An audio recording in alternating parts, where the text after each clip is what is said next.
Everybody Hates Rand is a Wheel of Time podcast that will contain spoilers for all 14 books. So if you're anti-spoiler, stop this, read all 14 books, and come back. We'll be here, waiting. Our title is a joke and is meant to be taken as such. Everybody in this context refers to us and our cats. You are free to feel however you want about Rand. He's a fictional character. Please don't DM us. The world is a mess, Dark One stretching out his hand. The dragon's reborn, the fire's been fanned, but everybody hates Rand. Everybody hates Rand. Everybody hates Rand. All right. What's there to say? Oh, Tuarald is here. That's true. It's the sunshine that we need, I guess, in the storm. What is with this weird tile? I don't know. I thought it was like spider webs. Yeah, that's what I thought too. And I thought it was like Mogadion's thing. Oh. But she's certainly not in this. Right? Not that I'm aware of. No, it's just a 2-year-old and egg. Yeah. Maybe it's meant to be like glass breaking. I don't know. Hey, this is Everybody Hates Rand, your friendly neighborhood Wheel of Time podcast. I'm Emily Jushaw. I'm Sally Goodger. We're cruising on low energy. Yeah. It's been a little heat wave in Utah, exactly Yeah. 1 week after the blizzard. So, pretty classic. And we are pooped. Utah stinks. And it doesn't help that we had to read these chapters. A 2-year-old. This is not his first point of view in this book, so we have evaded the beginning of the character arc trap. We're just catching up with him immediately following the battle, I believe, where we saw him last. Mm-hmm. When he has routed the enemy, though at the cost of half his forces, he tells us, and has a brief interaction with the Shanshan general, a guy named General Turon, who we may have seen before, but I don't recall. Yeah, I don't know either. They're kind of all indistinguishable, these Shanshan military people. Mm-hmm. This guy's dying. He 2-year-old comes to have one of those, enemy generals, gentlemen's convos, I think that we're so fond of in our military type literature. Yeah, it's something honor. Yeah. Something dying with dignity. Yeah, there's something in there about how, like, I don't know, war can be gentlemanly if there's no actual depth of feeling or anger or hatred in the people directing the war. We're acting out of rationality and logic, not out of any and loyalty to one's country, not any particular blind hatred. Which, I don't know, that's certainly a narrative. I don't know why it's the dominant narrative. I suspect it has something to do with the Civil War. Oh boy. But who knows. Anyway, a 2-year-old comes up with this guy. This guy's like, how'd you do it? And a 2-year-old's like, it was really fucking easy. You're not that smart. Yeah. And then this guy's like, well, you may have won the battle, but you're gonna lose the war. And a 2-year-old's like, yeah, I know, but I've gotta do it because this will be important from a historical standpoint. When the Shanshan do eventually take over Eridawan, eventually there will be a rebellion. A 2-year-old is very forward thinking. Mm-hmm. Of course, a 2-year-old does not consider at all any form of outside help that he might get. Yeah. He's been very... This isn't a shift in the Brandon Sanderson books. This has been true in his previous points of view as well, but the Eridomani points of view, the few we've gotten, have been very insular, more so, I would say, than some of the other points of view in other countries that we've got. Mm. Maybe it's been the same a little bit in Altara / Ebudar. Yeah. Where sort of the idea of international help has not really been viewed as a concept, but like Iturald did this big thing with allying with Terabon, or some of the people in Terabon, but has not been like, maybe I should be sending out messengers requesting aid from the Shanshin or whatever. Like, we're not being told how this is quite different from the Aeol invasion, which was the last time when there was any sort of international united front against an outside force. Aturol isn't like, well, the rest of the world is just too fucked up right now, although, you know, maybe that's a rational thing to think. Yeah. No, that's really interesting. And I don't know, I was thinking about that, especially because, as we know, this problem will be solved by Rand coming in later and providing external help. If one calls it help, but I guess Eredamon will not technically be taken over by the Shanshin.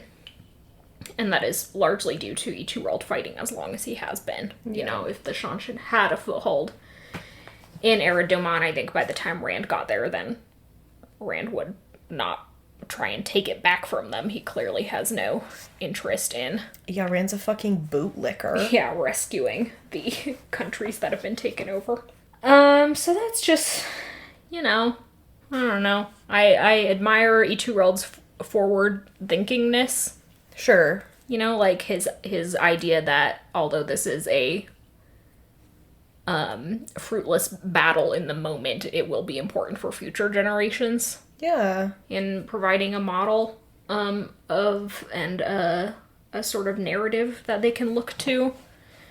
But also I'm like, why so insular? Why so serious? Why so serious, Rodell? Rodell? Yeah, what's going on here?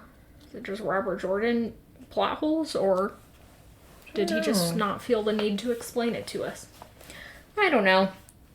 I guess it bothers me because we have an existing example in which Iturald himself was directly involved. Yeah, in a sort of allied force. Yeah. Like, so it's not like it's just completely inconceivable and no one's ever done it before. Iturald himself did it. Yeah, and like... I don't know, I just, like, maybe I'm stuck on this because later in these chapters, Bashir specifically is like, oh yeah, I admire Iturald very much. But, like, you're relatively close to, like, 18 of the great captains, and there's only 5 of them, so, like, pick up the phone and be like, hey, Bashir, remember me? The Great General's group text. Yeah, group text. Be like, hey. Except for Pedron Niall. Yeah, he's not in the group. He's never been in the group chat. He doesn't even know there is a group chat. He thinks he was in the group chat. He started one and they all immediately blocked him. Yeah, and they have a different one that's good and interesting. Oh, I guess maybe Gareth Bryn is also muted in the group chat. They're like, ugh. He's annoying. Yeah. But we then switch over to Leanne and then Egg within the space of like 3 pages. Again, this is some unnecessary point of view jumping since they're together through Leanne's point of view, so it's not really necessary to be in Leanne's point of view. Yeah. The only thing relevant here that happens is that there's more bubbles of evil stuff happening in the tower. First, Leanne is in her like freestanding cage cell. Yeah. And it starts melting around her, which is very freaky. Yeah. And has to get rescued from that. Then when Egg is trying to return to her rooms, she finds out that 2 entire, like, wings or sections of the tower have just been switched. Mm-hmm. So now, like, some of the novices' quarters are where the Brown Aja's quarters used to be, and vice versa. Mm-hmm. Which means Egg has to, like, the novices' quarters, I think it sounds like, were sort of on the lower floors or something like that, and now she has to climb really far to get to them. Yeah, which sucks. Yeah, so then we pick up with Nynaeve literally saying a storm is coming. I know, it is really hammered in. Yeah, the like as if this book wasn't titled The Gathering Storm. Yeah, so many people are like, a storm's a-coming. And I'm like, yeah, I get it. Yes, I am aware that the storm is coming. Like, you can do book themes, right and wrong. And wrong is feeling like, yeah, you're being hit in the face with a hammer. I get it. We are prepping for the last battle. Yeah, I get it. And we're only on chapter 7, so, like, what is this thing? I think those are Cat Swan's little Oh, hairpins. see, I thought it was Lanfear, because she has the fucking Oh, yeah. stars and moon, but that makes sense. They've got, you know, the little pins. Yeah, that would be a funny twist if Cat Swan turned out to be Lanfear. Oh my god. I would actually, like, that would be a redemption arc for Lanfear for me. Not in terms of, like, respecting her as a person, because Cat Swan is almost exactly as hateable as Lanfear in an entirely separate dimension. But, like, if Lanfear could pull that off... Yeah. I'd be like, wow, 4D chess. If Lanfear could stand to be in Rand's presence without hitting on him constantly, although maybe what Cat Swan is doing, bullying Rand, is a twisted form of flirtation. I don't know. If she could stand to be an old, mean-ass woman, as opposed to a young, mean-ass woman, wow. You know? I'd be like, wow, intellectual redemption. Finally, one of the Forsaken has a brain. Yes, but alas. Also, how much chaos that would bring. That would be so cool. Yeah. None of the Forsaken actually managed to pull off a long con like this, you know? I know. Closest we get is, I guess, what's Halima as... Oh, yeah. What's her name as Halima? And maybe Masana, but, like, Masana isn't a known entity, really, in the White Tower. Yeah. She's just sort of a rando in the background. Yeah. So... Yeah, it's not like she is a Leda or whatever. Yeah, I don't know. Managing to get in with Rand that far would be a real coup. And none of them are capable of it. Anyway, Nynaeve is mumbling like an old maid about a storm coming, as she is meeting with, or I suppose being tutored by, boy, I don't know. There's too many I's in this name. Daigian? Daigian, who's one of Katsuan's little minions, who, the only things we know about her really are that she does not have much of the power. She's very low standing in terms of Aes Sedai, so she's always having to wait on everyone else. And her warder, I guess just her warder, I was like, does she have multiple? No, her warder was Eben, who was lost, who died in the cleansing of Sidon. R.I.P. So she's having some problems with grief, so Nynaeve is like here to, quote, learn from Daigian about the, it's either 99 or 100 weaves that... 100. 100, baby. The 100 weaves that you have to do in the test to be raised from accepted to Aes Sedai. Nynaeve is, like, doing some mental gymnastics to be like, actually, I'm just here to distract Daigian in her grief and inconsolableness, or whatever. But clearly, she was just kind of sent here, foisted here by Corell, a different one of Katsuan's Aes Sedai, who was just trying to put Nynaeve off. Nynaeve, as she's learning these weaves, finds it incredibly easy to do so, because although they are, like, weirdly complicated, they're simple, they don't require much actual power. She also says she can commit them to memory instantly. I don't know how people do that, but I guess all of the Aes Sedai just do that. We never really see anyone having to learn. Yeah, like, no one's got, twice. Like, charts, you know? Yeah, flashcards.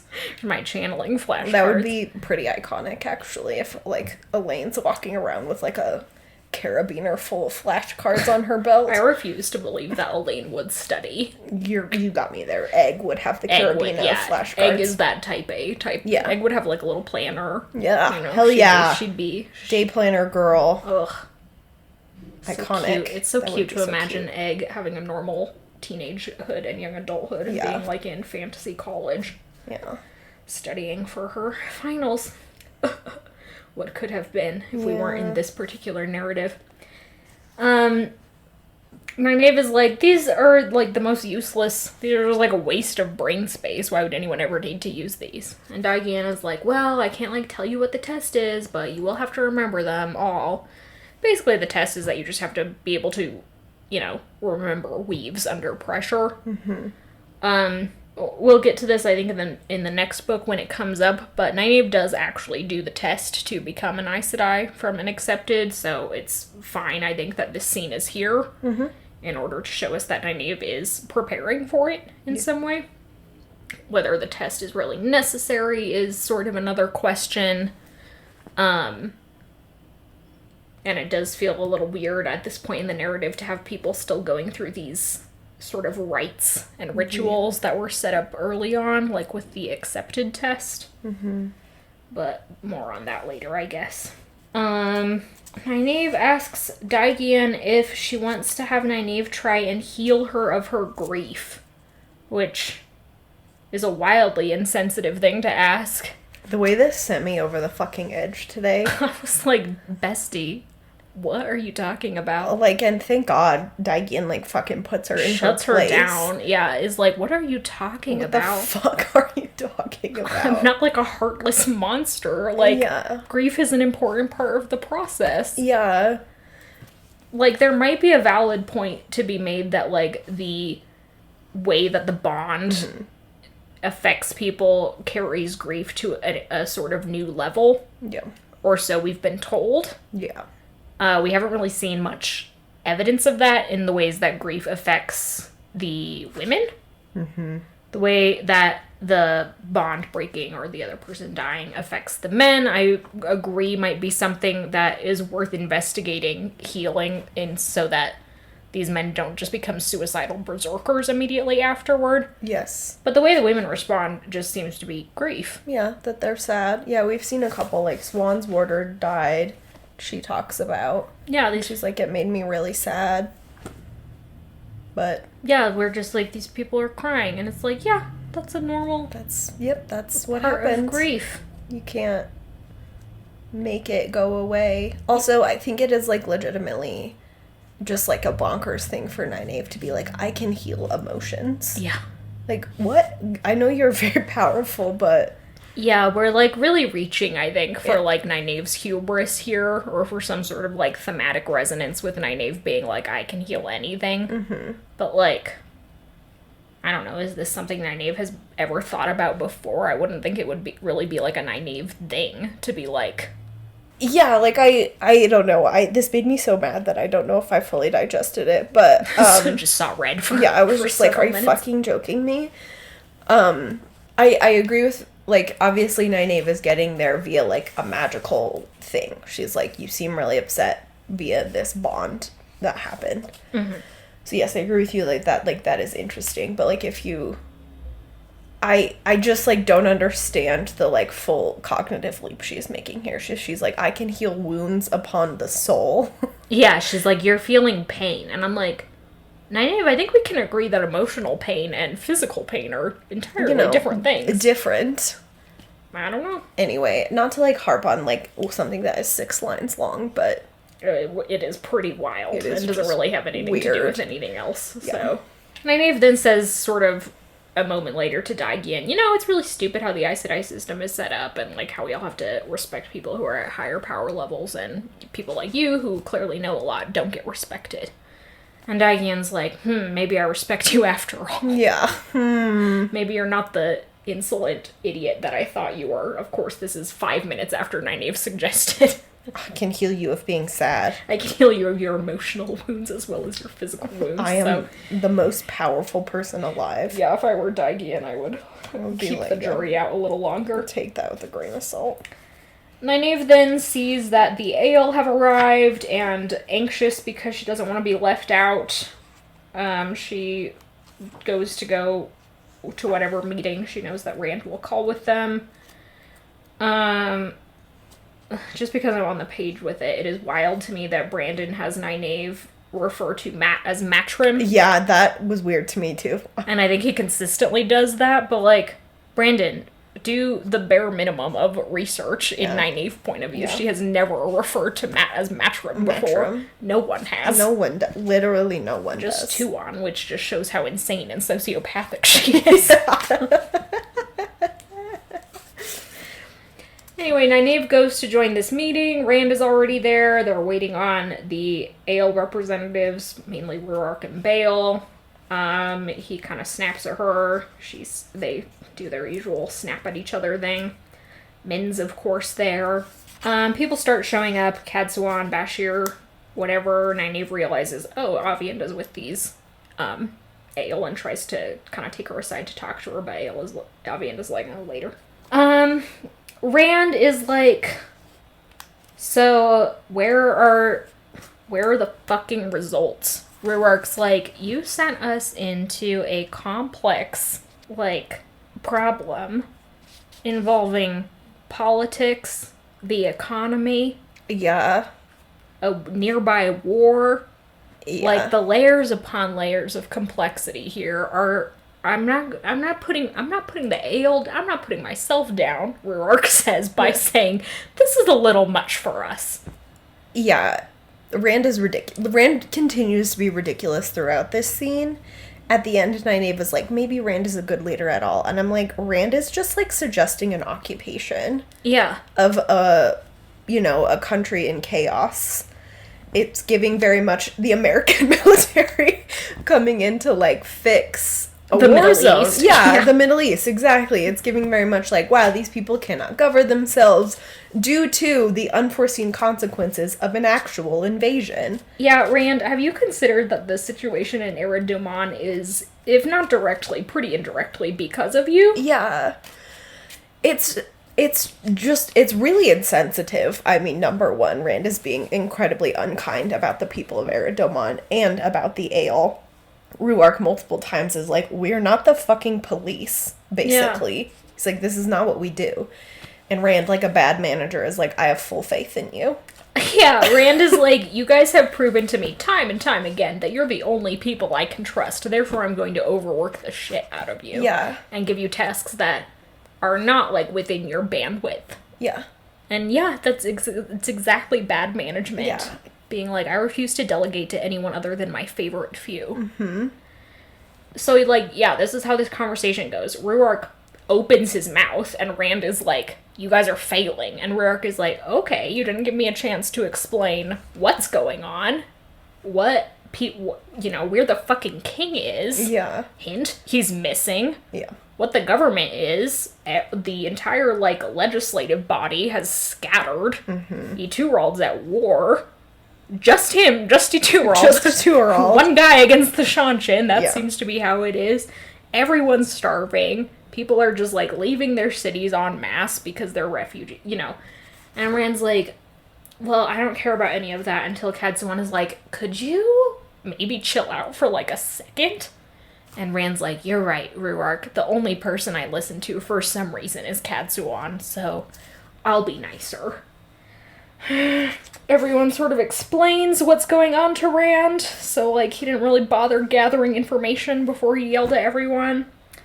Once he has the information, he makes this snap decision that he's like, okay, well, we can't just seize Eridaman because it would take too many resources, which is such a ludicrous statement considering that Rand is here with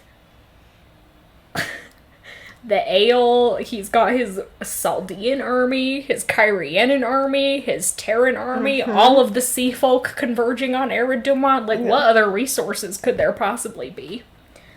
Not that I am advocating for a military occupation, but that is basically... Dude, what's the difference? Then he's like, okay, I want you to kidnap the legislative body, which are all women, by the way. I just want you to kidnap them and force them to choose a king. Which, yeah, reeks of, like, Western meddling in foreign countries to force, quote-unquote, democracy. Mm-hmm. Which is really just choose the leader that we, the West, want. Yeah, that's friendly to the West. Yeah. Western interests, I should say. Yeah, Bashir's like, it's bold, which is the only thing you can say about that. Yeah, Bashir, speaking of king of diplomacy over here. Bashir's like, that's something. That's an idea that you had in your head. It would have been so iconic if he just said, that's ... interesting. Yeah, that's interesting. Really? That's your plan. Okay. Let's think on that for a second and circle back tomorrow. Yeah, and the Ale are like, we're not kidding. Like, we're not your fucking brute squad. Yeah. A la the Princess Bride. Yeah. I am the brute squad. I am the brute squad. And Rand's like, you are what I say you are. And Ruark's like, okay, you're not our king. Like, I know you are this weird position, but, like, we get to do what we get to do. And it would have been so iconic if the ale just left at this point. I know, it would have been so good. They were just like, no, and peaced out. Yeah, Rand is like, I am changing the ale, or whatever the fuck he says. And it's like, that's not a fucking excuse. Ruark should have got up and walked out. Ruark should have been like, okay, you don't respect me, I don't respect you. I'm taking my stone dogs, or whatever the fuck clan he leads. Yeah, I don't know. Like, No, why is it that leaving. the only person willing to push back against Rand is Kadzuan? Like, when Rand is on the world stage with other world leaders. Yeah. Like, these are the people who should be on par with him and willing to, like, push back. Mm-hmm. And instead we have this random old woman who's really Lanfear in disguise. I also just, like, hate this plot. Not only because, yeah, he's like, kidnap all the legislative body, select my puppet king. I'm not saying I'm not willing to do a full military occupation, but you are basically going to be a military occupation in towns enforcing laws.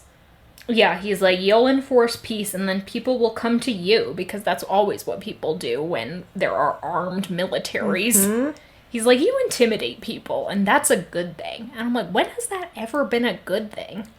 Like, what on earth type of, like, literally police logic is this? Yeah, it just reeks of American understanding of, like, law enforcement, the police state, you know, the military state, all this stuff, as though all of these are, like, you know, net goods, rather than things that will negatively affect us in the long run. Yeah, and he's doing all of this.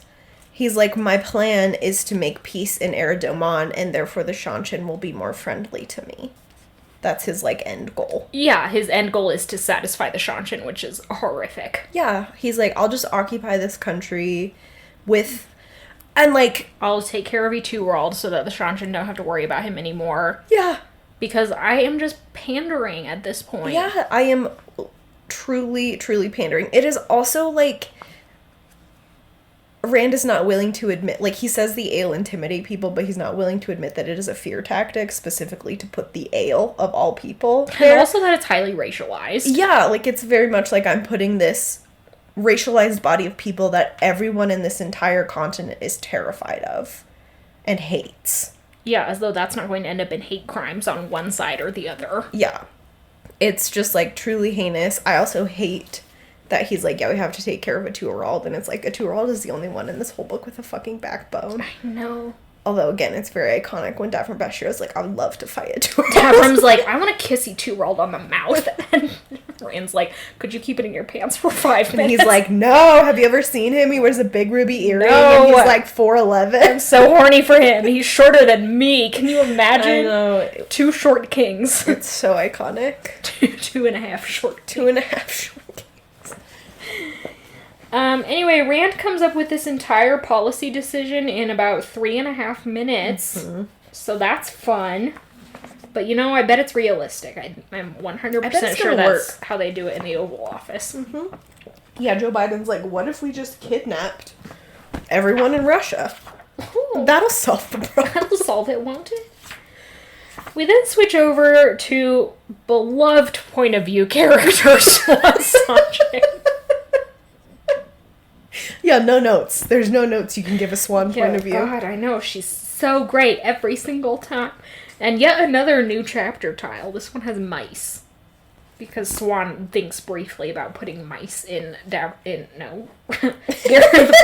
Bryn's bed. Because, like, girl, you share a bedroom with him. Where do you think the mice would end up? It's the stupidest. Yeah,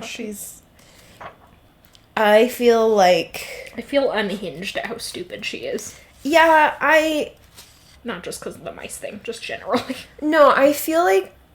I don't know. I feel like Brandon is not doing very much justice to Swan Sanjay. I feel like he is leaning really hard into the infantile characteristics of hers. Like, she's using even more, like, nonsensical exclamations, you know? And just, like, literally everything is some type of fishing metaphor. And, like, it's Swan via Brandon Sanderson is not working for me. Yeah. Wait till we get to Matt. That's all I'll say. So yeah, Swan starts us off with a lengthy weather metaphor, as though we couldn't get deeper into that one. And also, as though to be, like, the metaphor here is, you know what? Cloudy skies? Hard to say what the weather's gonna be like. Then she's like, I'm a meteorologist. I took an entire severe and unusual weather class. And you know what? Clouds can either mean rain or not rain. It's incredible.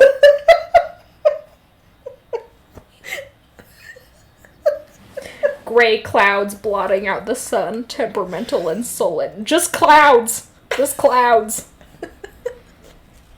Clouds are so scary. You never know what they're gonna do. Just like women. Ugh, you're so right. Anyway, Swan's in the Rebel Aes Sedai camp, trotting along after Lelaine. Swan is all concerned because Lelaine in the last few days has really taken a couple steps up the hierarchical ladder, and she is doing this by maneuvering herself to be like Egg's main lieutenant here in the camp. So she's enforcing all of Egg's decisions. Swan's like, which is obviously really bad if Egg fails to come back, because then Lelaine is perfectly set up to take over from her.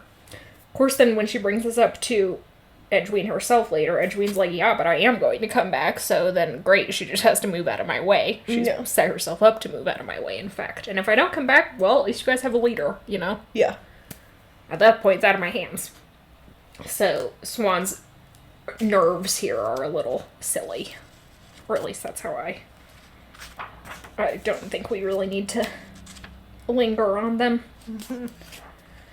Swan goes back to her her tent, I guess, which is the tent she shares with Gareth Bryn, mostly because she has, like, an appointment to meet with Egg and Teleron Riyadh at a certain time, but she gets back and Gareth Bryn is there reading. She is, like, folding up shirts for him or whatever, and they have this conversation where he's like, why don't you just tell me why you made that promise to me when you knew you were going to break it? She's like, I didn't break it. You didn't specify a time for it. It's just like we've gone through all of this already.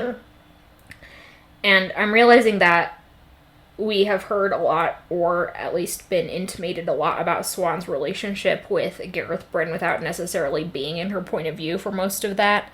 So even if this is technically new ground for us, it really feels like it has been well turned over at this point. So, like, even him questioning her about, like, what her purpose was here, and her just being, like, giving the same answers that she's given all of us. Yeah. Like, the readers, Edwene, everyone who's asked. And he's just being like, that's not it. I'm like, what are you looking for here? Her deepest, darkest secrets. Yeah, which she eventually gives him for some reason, where she's like, yeah, I was present at this foretelling where the Dragon Reborn was, you know, foretold. And everyone who heard that prophecy besides me and Moiraine got killed and tortured.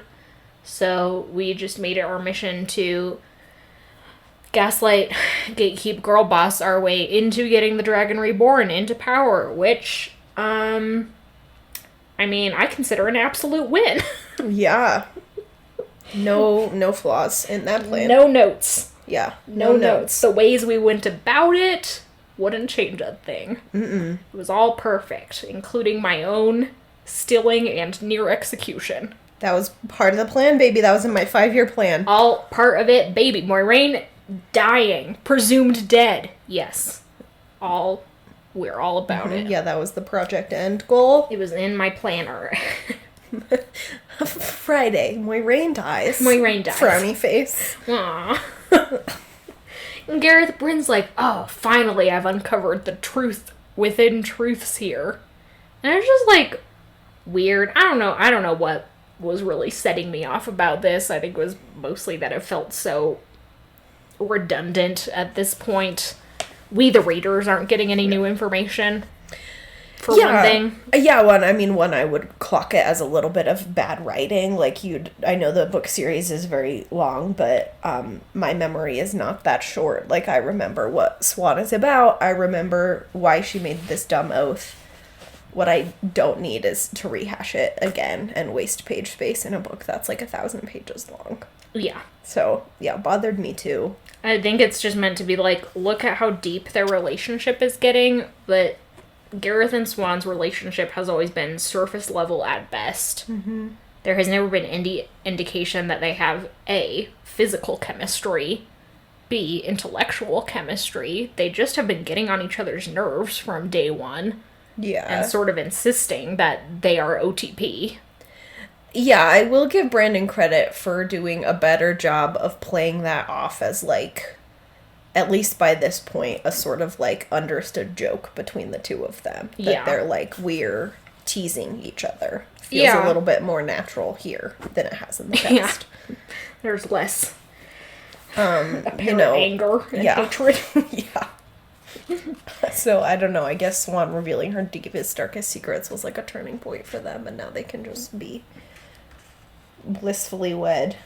Yeah, I think it annoys me because Bryn has to badger her into it. Oh, yeah. It doesn't feel like any sort of move forward in their relationship because Swan basically just, like, breaks under pressure. Yeah. It's not like she's trusting him with this information out of, you know, a sense of their own trust between each other. Yeah. And Gareth Bryn, by badgering her about it constantly, is basically being like, I don't trust you. Mm-hmm. So it's like, what is the foundation on which you guys are built? Laundry? Yes.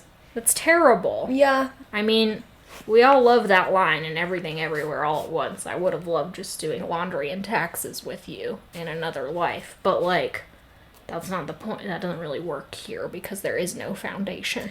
Yeah, the point, I mean, I haven't even seen the movie, so maybe I should stop running my mouth, but the point is not the laundry itself, you know, the point is that, like, in fulfilling relationships, doing the mundane tasks of life feel really safe and lovely, you know?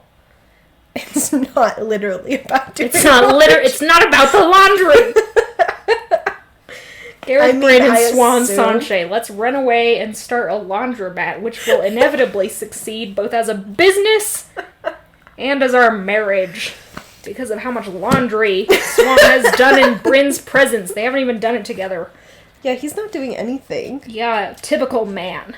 Yeah, I can't trust him for anything. Fucking useless. So, Swan goes and meets Egg. They chat for a little bit. There's a very convoluted thing here about them talking about where exactly in the tower the Angreal stores are kept. This will be relevant later in the book. It's a little ham-fisted that it got shoved in here. I would have just believed that Egg knew where they were. Yeah, like Swan would have told her at some point in the Amberlin training. Yeah, like that just would have been pretty basic. Yeah. Early on, but Brandon Sanderson is trying to be like, look, no plot holes here. At least he's trying. I don't think Robert Jordan cared that much. Robert Jordan didn't believe in character arcs or a coherent plot. And Brandon Sanderson, for all his foibles, believes in both of those things.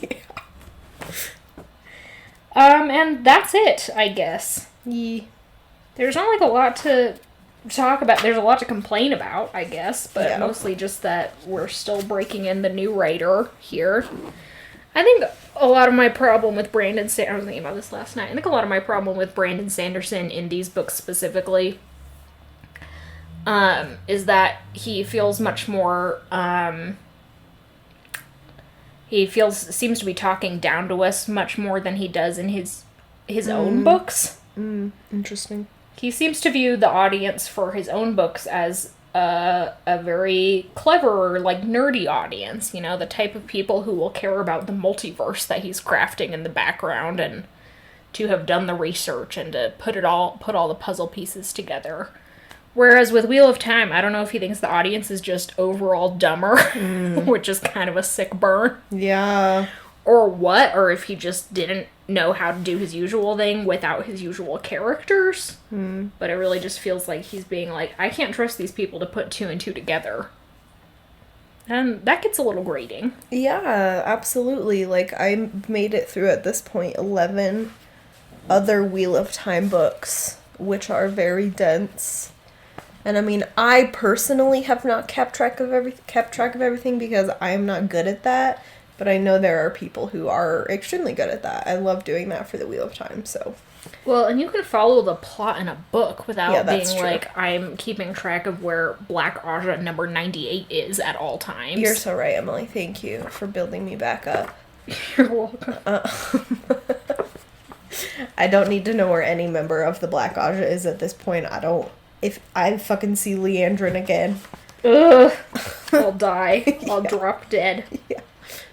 Okay, next on the docket, we are getting what I believe might be the one and only Perrin point of view in this book. Hallelujah. And a refreshing Perrin point of view it is, as he is just doing non-violent things for a while. Nice. Good job, Perrin. We then get the exciting meeting between Iturald and Rand. Nice. Before finally getting what I believe is the cover scene. You know, why is Rand standing with his fist raised in front of this hole in the wall and Barbie Avienda? This Barbie is a wise one. This Barbie is insufferable. And this is he's just Ken. just Ken. Oh, the memes. I know, I'm really obsessed with every meme that comes out of the Barbie movie. Yeah, it's gonna be great. I know, I cannot wait. It's coming out on Devin's birthday. He's like, my gift from Greta Garwick. My gift to me personally. Well, what day of the week is it? Do you know? We should all take it off and go see Barbie. We really all should. Have to do the pink fits. 4 tickets for Barbie, please. 4 tickets for Barbie, please. Okay. Hey, thanks for listening. Yeah. Thanks to Glenna McKenzie for our theme song. Thanks to our patrons on Patreon and our followers on social media. Yeah. Anything to add? I don't think so. Cool. Do you have a sign-off? No. I'm thinking. I should have one from my exciting weekend trip. Well, Emily was gone this weekend on a trip to visit her sweet grandfather, and I got a text from her sister that was like, Emily volunteered to go to the grocery store for all of us, and she's been gone for hours. My sister, notorious exaggerator. I know, I was like, if this was from anyone else from Sarah, I would be like a little bit legitimately worried that something had happened to Emily, but I was like, I assume it's fine. Sarah's just making fun of me. Yeah. And she was. Yeah. I just needed some alone time. Yeah. And it was 1 hour, not hours. No, it was so funny. I was like, maybe she's taking the scenic route, and Sarah was like, more like the introverted route. Sarah can't talk. You don't even want to know how many times Sarah cried. That's relatable. She's just like me. All right, everyone. Goodbye. Bye.